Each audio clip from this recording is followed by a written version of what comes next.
Hello and welcome back to another pull list video here on the John's Comics with Kids channel. This is my weekly edited video looking at the new comic books that are coming out next week on Wednesday. It's Thursday today, but we're looking at the first week in January and the hot books that are coming out. If that sounds like something you want to learn about, please watch this video.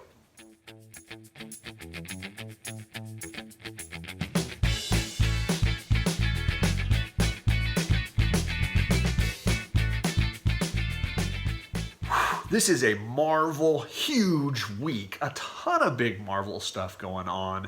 I'm going to definitely be running all that stuff down for you.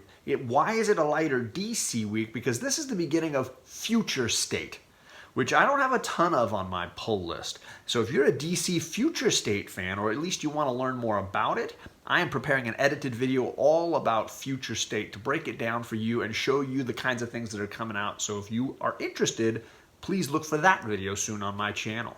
But today is about Marvel. It's the pull list, and we're going to start with Venom issue 32. This is part of King in Black, and everything seems to be focused around this storyline. Some huge things happened in King in Black 2, and I don't want to spoil it for people that are still waiting to read that issue. But man, some big stuff went down. Powerful issue. So Venom 32 is clearly connected with that. There are some great variants as always. Really take a look at some of these covers because it's a Venom, it's a Stegman, there's a Stegman cover, there's a ton of great things. A lot of online exclusive covers. These Venom books tend to have a ton of them.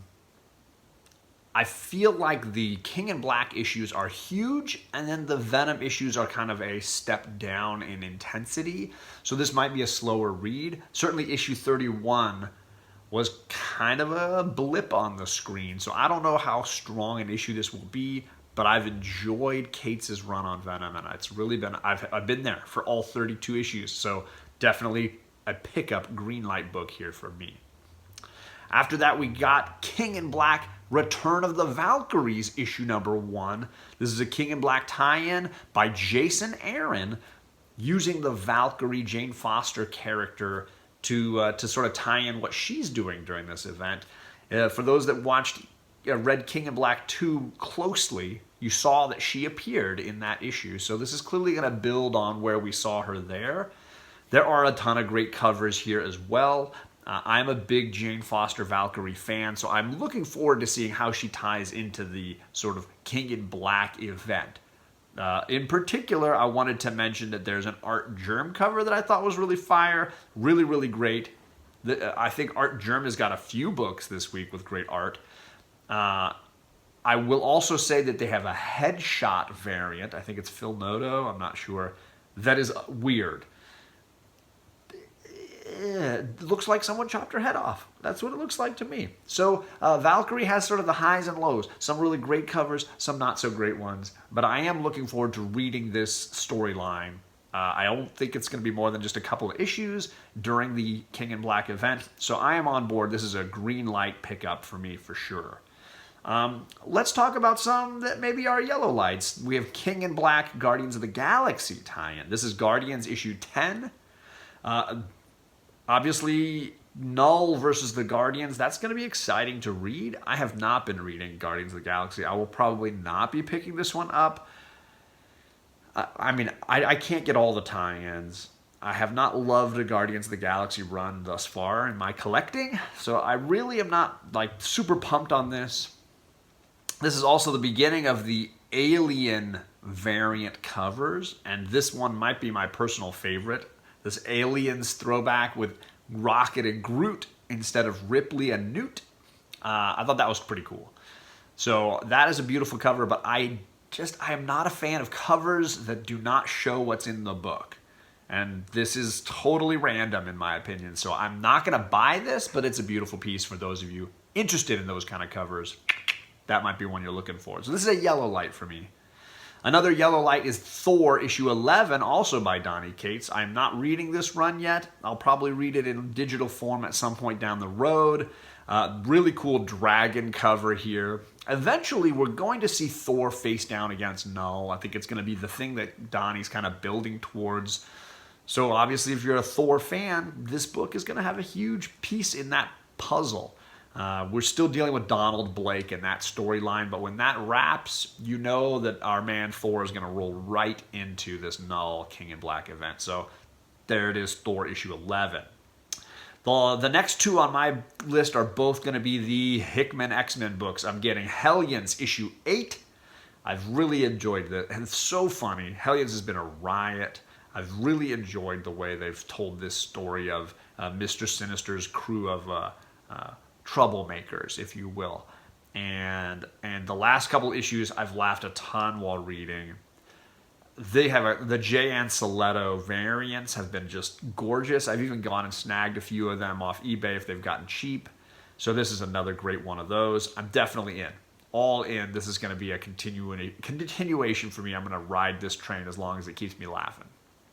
The other one is X Factor issue 6, which I'm not as huge a fan of, but the last issue was really interesting. I think coming out of the Ten of Swords, we're getting more information on resurrection and how it's working, and in particular, the X Factor team's role.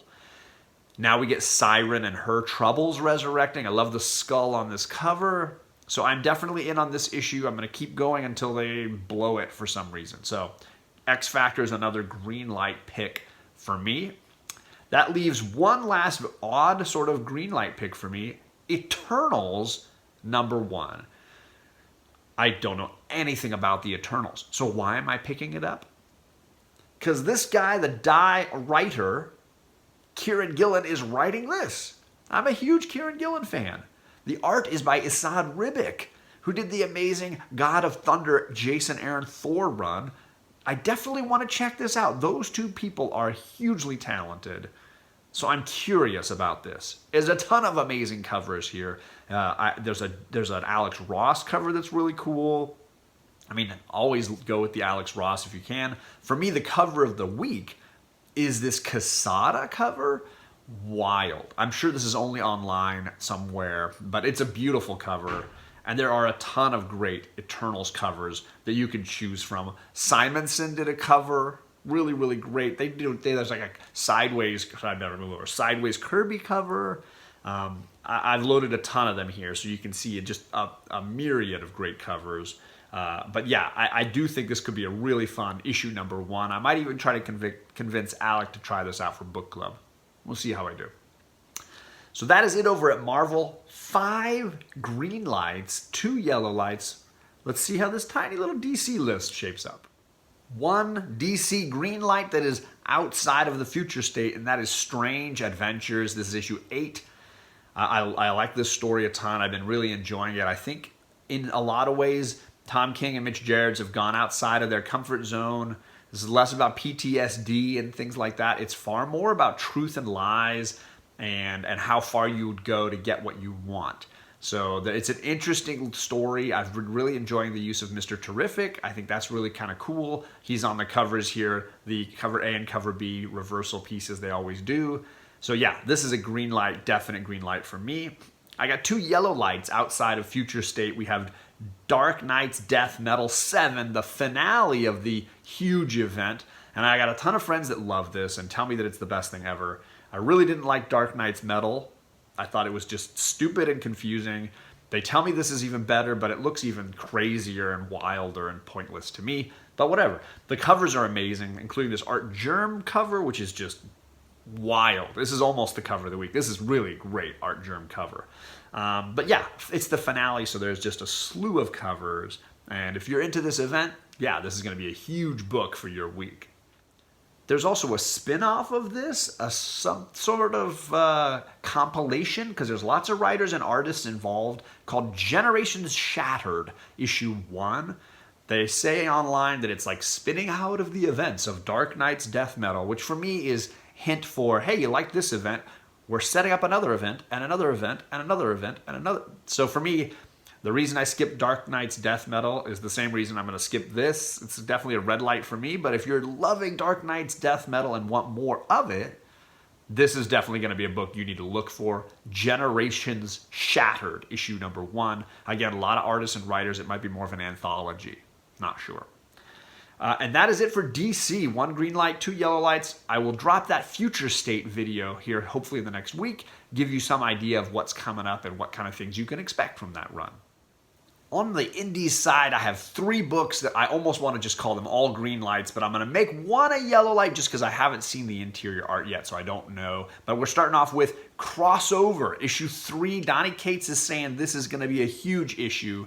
I learned the last time we did this for book club that apparently this is an ongoing series. It's not a limited series. So I don't know what that means. I'm not necessarily happy about that. I would rather it be a mini series, but who knows?